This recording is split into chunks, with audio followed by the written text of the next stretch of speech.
என்னுடைய குடும்பத்தில் நல்ல காரியங்கள் நடப்பதற்கு ஒரு அறிகுறியும் தென்படவே இல்லை. எனக்கு குழந்தை பாக்கியமே கிடைக்காது, என் வியாதி என்னை விட்டு நீங்காது. இப்படி அநேக உள்ளங்கள் நொறுங்குண்ட நிலையில இருப்பதை நாம் பார்க்கலாம். இன்றைக்கு கர்த்தர் சொல்லுகிறார், இருதயம் நொறுங்குண்டவர்களுக்கு கர்த்தர் சமீபமாய் இருக்கிறார். அல்லேலூயா. அண்ணாளுடைய வாழ்க்கையில பல வருடங்களாக அவளுக்கு குழந்தை இல்லை.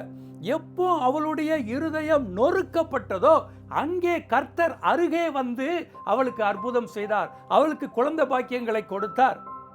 ஒரு கண்ணாடி பாத்திரம் உடைபடும் பொழுது என்ன நடக்கிறது? அது சூரிய வெளிச்சத்தை வாங்கி அது பிரதிபலிக்க தொடங்குகிறது.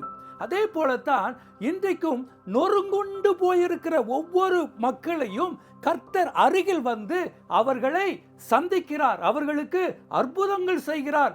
அந்த வெளிச்சத்தை வாங்கி பிரதிபலிக்கிறவர்களாக மக்கள் மாறிவிடுகிறார்கள். இந்த காலை வேளையிலும் கூட ஏதோ ஒரு காரணத்தினால உங்களுடைய இருதயம் நொறுங்குண்டு போய் இருக்கலாம். இன்றைக்கு கர்த்தர் சொல்லுகிறார், நான் உங்கள் அருகில் இருக்கிறேன், நான் உங்கள் அருகில் இருந்து உங்கள் தேவையை சந்திக்கிறேன்.